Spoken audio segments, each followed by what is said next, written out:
Hello everyone, welcome back to my channel Meenakshi की दुनिया। और मैं हूँ मीनाक्षी। कैसे हैं आप सब? आई होप आप सब बहुत अच्छे होंगे और मैं भी बहुत अच्छी हूँ।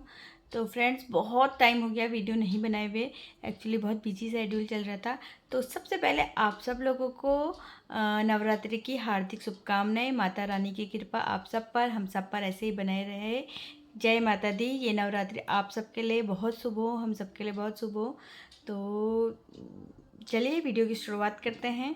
तो आज का वीडियो जो है, ना तो कोई हॉल वीडियो है, ना कोई कुकिंग वीडियो है, ना कोई डेली व्लॉग है। तो आज का वीडियो बहुत ख़ास होने वाला है, क्योंकि मैं आप लोगों के साथ एक गुड न्यूज़ शेयर करना चाहती थी। तो बहुत टाइम से सोच रही थी करने की, लेकिन जैसे कि मैंने बताया बहुत बिजी चल रही थी, बहुत बिजी शेड्यूल था, तो नहीं कर पा रही थी। तो मैंने सोचा चलो आज थोड़ा सा टाइम निकाल के आप लोगों के साथ ये गुड न्यूज़ शेयर की जाए। तो जैसे कि मेरे जो इंट्रोडक्शन वीडियो था उसमें मैंने आपको बताया था कि मेरे हस्बैंड केंद्रीय विद्यालय में पीजीटी कॉमर्स है। तो अब उनका प्रमोशन हो गया है और अब वो बन गए हैं प्रिंसिपल। जी, यही गुड न्यूज़ है, क्योंकि मेरे हस्बैंड प्रिंसिपल बन चुके हैं। तो बहुत खुशी हो रही है आप लोगों के साथ ये शेयर करने में, अपनी खुशी शेयर करने में। तो बहुत लंबा प्रोसेस था, बहुत इंतज़ार करना पड़ा इस पल के लिए। बहुत मेहनत थी उनकी, हमारी सभी की बहुत मेहनत थी। तो लेकिन माता रानी की कृपा से और घर के बड़ों के आशीर्वाद से वो प्रिंसिपल बन गए हैं।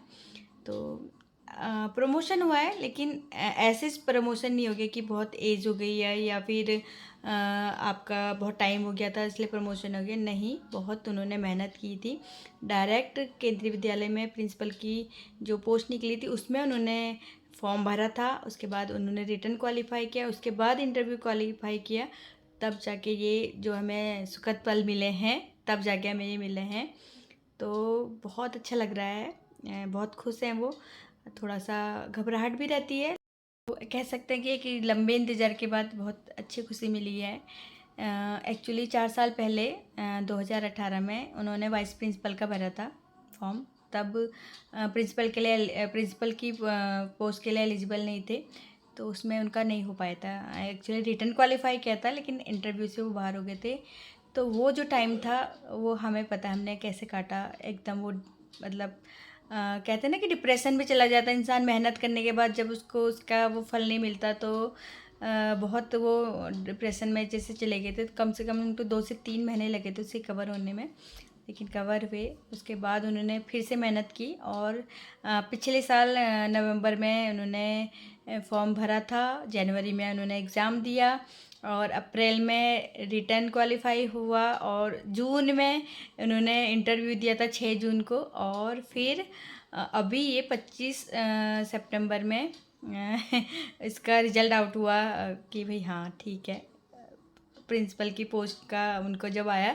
एक्चुअली एक मैसेज आया था, टेक्स्ट मैसेज, तो हमें लगा शायद कोई मजाक कर रहा है या फिर ऐसे ही कुछ स्पैम मैसेज होगा। लेकिन जब लोगों के मैसेजेस आने लगे कि नहीं उन्हें भी ऐसे आया है, तो बड़ी तसल्ली मिली, सुकून मिला। गणपति के दिन थे तब जब हमें ये गुड न्यूज़ मिली। तो फिर उसके बाद हमने घर में बताया सबको, हमने रिलेटिव्स को बताया सबको। सब काफ़ी खुश थे एक्चुअली। बहुत मतलब एक प्राउड मोमेंट कहते हैं, एक लंबा इंतज़ार के बाद एक खुशी का पल मिलता है, वो है। तो मैं तो बयां भी नहीं कर पा रही, तो आप समझ ही रहे होंगे। तो लेकिन प्रमोशन हुआ है, तो अब हमारा ट्रांसफ़र भी आ गया है बीदर में। बीदर कर्नाटका का एक शहर है, तो वहाँ पर अब हमें पोस्टिंग मिली है। और हस्बैंड तो ज्वाइन कर लिए हैं, ज्वाइन करके वो वापस आ गए हैं हमें लेने के लिए। तो अब हम भी जाएंगे 3-4 दिन में। अब हम भी निकलने वाले हैं यहाँ से। तो खुशी के साथ एक वो भी है कि भाई नागपुर छोड़ के जाना पड़ेगा। जब से हम नागपुर आए थे, नागपुर में हमें 4 साल से ऊपर हो गया रहते हुए, तो ऐसा कभी लगा ही नहीं कि हम दूसरे शहर में रह रहे हैं। बहुत मतलब अपनापन मिला इस शहर से, बहुत आदत सी हो गई इस शहर की। लेकिन क्या करें, हमारा तो नेचर ऑफ जॉब यही है, ट्रांसफ़र वाला। तो क्या करें, लगाव सोचते हैं कि लगाव ना रखें, लेकिन लगाव तो हो ही जाता है। तो अब हम उसी की तैयारी कर रहे हैं। एकदम पैकिंग वगैरह में इसी में बहुत ज़्यादा बिजी हैं। बाहर के काम है, बच्चों की टीसी वगैरह निकालनी है, गैस का, आप सब समझ सकते हैं कि कितना समय हम लोग बिजी होंगे। तो बहुत सारे काम पड़े हैं। वैसे तो मूवर्स एंड पैकर्स आएंगे, लेकिन फिर भी मैं आपको दिखाती हूँ कि मेरे घर का हाल कैसा है और क्या क्या हम पैक कर चुके हैं। तो चलिए आपको दिखाती हूँ। तो जैसे कि आप देख रहे हैं फ्रेंड्स, मेरा घर पूरा फैला पड़ा है और यहाँ पर मैंने अपने सारे कपड़े निकाल के रखे हैं। एक्चुअली जो कपड़े मुझे छोटे हो गए हैं, मीन्स कि थोड़े से पुराने हो गए हैं, और बच्चों के कपड़े जो छोटे हो गए उनको मैं साइड में निकाल रही हूँ। जो मेरी पुरानी बाई थी मैं उनको दे दूँगी। और साथ ही यहाँ पर देखिए मेरा मेकअप भी फैला पड़ा है। तो जो ऐसी डेलिकेट चीज़ें होती हैं, जो मेरी बहुत ख़ास चीज़ें, उन्हें मैं खुद ही पैक करके रखने की सोचती हूँ, ताकि एक तो मुझे आइडिया रहेगा कि मैंने कहाँ पे रखा है, दूसरा ये रहेगा कि टूटने का चांसेस बहुत लेस हो जाएंगे, बहुत कम हो जाएंगे। तो इसलिए ये सब मैं चीज़ें खुद से कर रही हूँ। और उसके बाद बहुत सारी चीज़ें मैं पैक कर चुकी हूँ और कुछ चीज़ें रह गई हैं, तो बस वही चल रहा है। तो ये देखिए पूरा घर कैसा फैला पड़ा है। तो ये देखिए कुछ पैक हो चुके हैं और कुछ होने रह गए हैं। जिससे कि आपने देखा मेरा घर कैसे फैला पड़ा है। तो वैसे मुझे ये सब देखने की आदत नहीं है, क्योंकि मैं अपने घर को बहुत साफ़ सुथरा रखती हूँ और जो चीज़ जहाँ पर रखनी चाहिए, जहाँ पे होनी चाहिए, वो वहीं पे होनी चाहिए।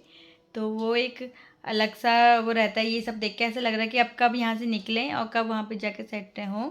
अब कम से कम 15 दिन लगेंगे ये सब चीज़ सेट करने में, तो बहुत लंबा प्रोसेस होने वाला है। लेकिन क्या करें, खुशी है भाई, प्रमोशन से जा रहे हैं और न्यू शहर में जा रहे हैं, तो एक नया कल्चर देखने को मिलेगा, नए लोगों से मिलना होगा। तो चलिए देखते हैं कैसा रहता है। आप लोगों के साथ मैं बनी रहूँगी, आपको अपडेट देती रहूँगी कि कैसा रहा हमारा बीदर का सफ़र, और बीदर जाकर हमें कैसा लग रहा है। तो चलिए मिलती हूँ आपसे अगले व्लॉग में, तब तक के लिए बाय बाय। जय माता दी।